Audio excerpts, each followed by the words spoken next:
Era un día gris, típico de octubre, cuando decidí escapar de la rutina de la librería y aventurarme en el bosque. Me gusta esa soledad, los murmullos de los árboles, el crujir de las hojas, la suave humedad que flota en el aire. Estaba a punto de regresar cuando algo llamó mi atención.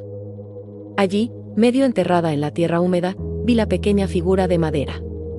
Apenas más grande que mi palma, tallada con un detalle impresionante, mostraba la forma de un duende sonriente. No sé qué me impulsó a recogerla. Algo en esos ojos, aunque eran solo tallados, parecía observarme, seguirme. La sostuve un rato y la observé de cerca, líneas intrincadas, casi como si la madera estuviera viva, revelando una sonrisa que no supe cómo interpretar.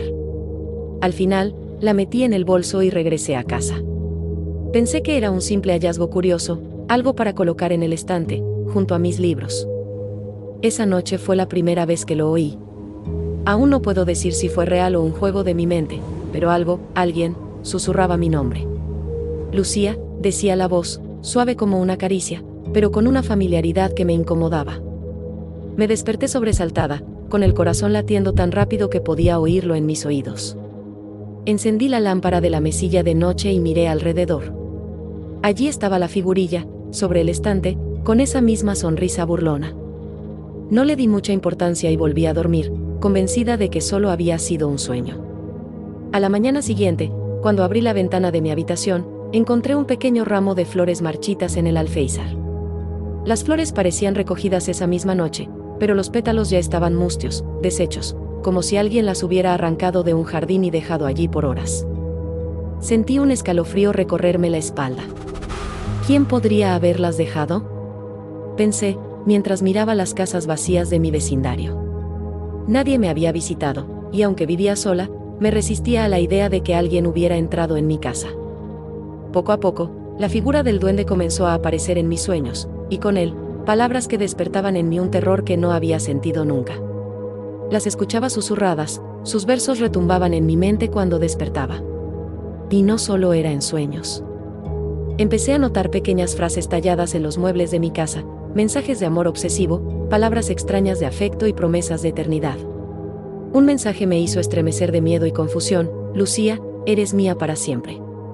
Había llegado a un punto en que evitaba mirar la figurilla. Pero cada noche, sentía esos ojos en la oscuridad. No eran mis nervios. Sabía que alguien, me observaba desde esa madera inerte, como si dentro de ella hubiera un ser ansioso de salir. Una noche, cuando no pude más, tiré la figurilla en un cajón y lo cerré con llave. Me acosté esperando que eso acabara con los susurros, con los mensajes.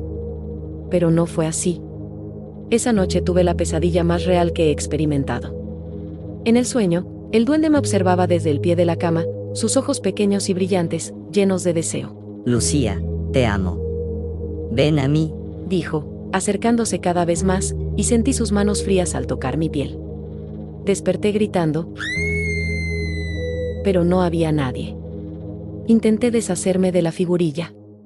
La envolví en una caja, la llevé al bosque y la dejé allí, enterrada bajo un árbol. Pero cuando regresé a casa, algo terrible pasó. Mi madre, que vivía en un pueblo cercano, sufrió un accidente. Algo me decía que esto era un castigo, que el duende estaba detrás de ello. Ese fue el momento en que entendí que estaba atrapada. No podía escapar de él. Sus ojos seguían en mi mente, en mis sueños, en cada rincón oscuro de mi casa. Y aunque intenté alejarme de él, me sentía cada vez más atada, como si ese ser se hubiera metido bajo mi piel. En la noche final, decidí enfrentarme al duende. Fui al bosque, justo al lugar donde lo había encontrado. Sentía que debía terminar allí. Mientras me adentraba en la oscuridad, su voz comenzó a susurrar de nuevo, esta vez más intensa y profunda. No puedes dejarme, Lucía.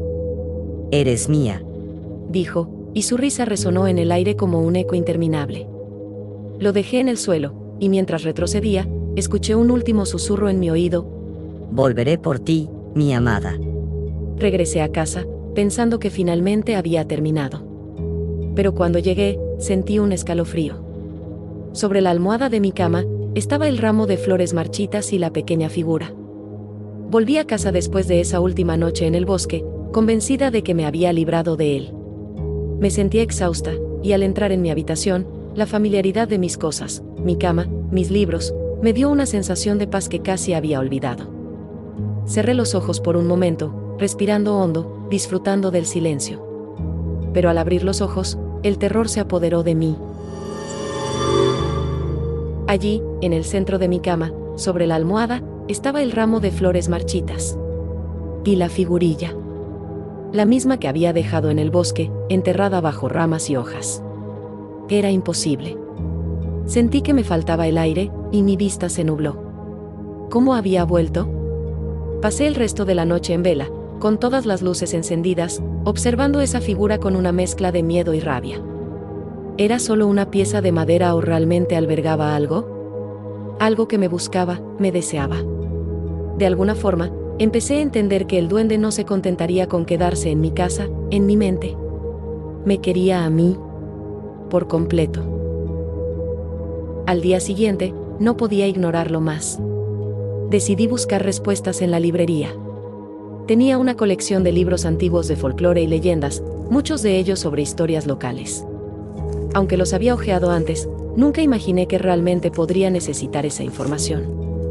Pero ahora, me encontraba buscando algo específico: duendes, hechizos, maldiciones, cualquier cosa que pudiera ayudarme a entender lo que estaba ocurriendo.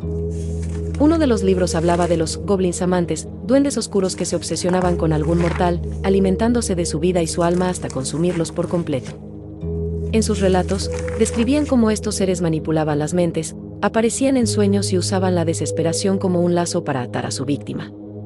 Uno de los textos me estremeció especialmente: el duende no se limita a seguirte, sino que se vuelve parte de ti, un parásito que se alimenta de tu esencia. Me tambaleé en el lugar. Empecé a preguntarme si había alguna manera de revertir esto, de acabar con el duende y escapar de su control. Sentía que mi tiempo se agotaba, como si cada día fuera perdiendo algo de mí misma, como si su presencia oscura estuviera absorbiendo mis pensamientos, mi voluntad. Las noches que siguieron fueron un tormento. El duende aparecía cada vez más en mis sueños, siempre más cerca de mí, con sus ojos oscuros y brillantes, y una sonrisa torcida, ansiosa. Lo sentía trepar a mi cama, tocar mi piel con sus dedos fríos y alargados. Eres mía, Lucía. Para siempre. Me susurraba al oído, y sus palabras resonaban en mi mente como un eco interminable. Los sueños eran tan reales que despertaba con marcas en la piel, como si alguien hubiera estado acariciándome. Al principio pensé que yo misma me las había hecho en medio de la desesperación, pero había una precisión en ellas, una intención que iba más allá de cualquier rasguño accidental. Una noche, en un sueño especialmente nítido, vi cómo el duende me tendía una mano, invitándome a unirme a él en un bosque sombrío. Al otro lado, podía ver sombras danzando, otros seres que me llamaban también. Ven, Lucía, te estaré esperando. Nos pertenecemos. Desesperada, decidí recurrir a una anciana del pueblo, conocida por su conocimiento de lo paranormal. Sabía que algunos la consideraban una especie de bruja, y que la gente solía evitarla, pero en ese momento, no me importaba. Necesitaba cualquier ayuda que pudiera conseguir. Cuando llegué a su casa y le conté mi historia, me miró en silencio, como si estuviera evaluando mi alma. Finalmente, asintió lentamente, como si hubiera esperado algo así. Me explicó que había oído historias de duendes enamorados, pero que en realidad no era amor lo que sentían. Era una obsesión, un deseo de posesión. Este ser te desea a ti, pero de una forma más oscura, dijo en voz baja. Te atrapará en su mundo si no te liberas. Me aconsejó que volviera al bosque y realizara un último ritual. Según ella, debía devolverle la figurilla al lugar exacto donde la había encontrado y recitar unas palabras para sellar el vínculo y cortar su conexión conmigo. Sonaba absurdo y peligroso, pero no tenía opciones. La sensación de que mi vida estaba fuera de mi control era ya insoportable. Aquella noche, volví al bosque. Todo estaba cubierto de niebla, y apenas podía ver unos pasos adelante. Llevaba la figurilla en la mano, su peso en mi bolsillo era una carga que parecía tirar de mí hacia abajo. No dejaba de pensar en sus ojos vacíos, sus palabras susurrantes en mis sueños. Al llegar al lugar donde la había encontrado, recité las palabras que me había dado la anciana, con la voz temblorosa y el corazón latiendo con fuerza. Sentía que cada palabra resonaba en la oscuridad del bosque, y a medida que las pronunciaba, el aire a mi alrededor parecía volverse más denso, más pesado. Finalmente, dejé la figura en el suelo y comencé a retroceder. Justo cuando pensé que había terminado, sentí un escalofrío, como si alguien respirara sobre mi cuello. Una risa suave, profunda, resonó en mis oídos, y escuché su voz, clara y fuerte. ¿De verdad creíste que me dejarías aquí? Miré hacia el suelo, pero la figurilla había desaparecido. Aterricé en casa, llena de un terror indescriptible. Algo me decía que no importaba lo que hiciera, él siempre encontraría la manera de regresar. Esa noche, cerré todas las puertas, apagué las luces y me tumbé en la cama, sintiendo el peso de su presencia en cada sombra de la habitación. Y entonces lo escuché, sus pasos lentos y seguros acercándose. Me cubrí con las sábanas, temblando, esperando que pasara de largo, que se desvaneciera en el aire. Pero esta vez fue diferente. Abrí los ojos y lo vi, de pie junto a mi cama, su figura pequeña pero imponente, con ojos llenos de deseo. Susurró suavemente. Ya no puedes escapar, Lucía. Nos pertenecemos.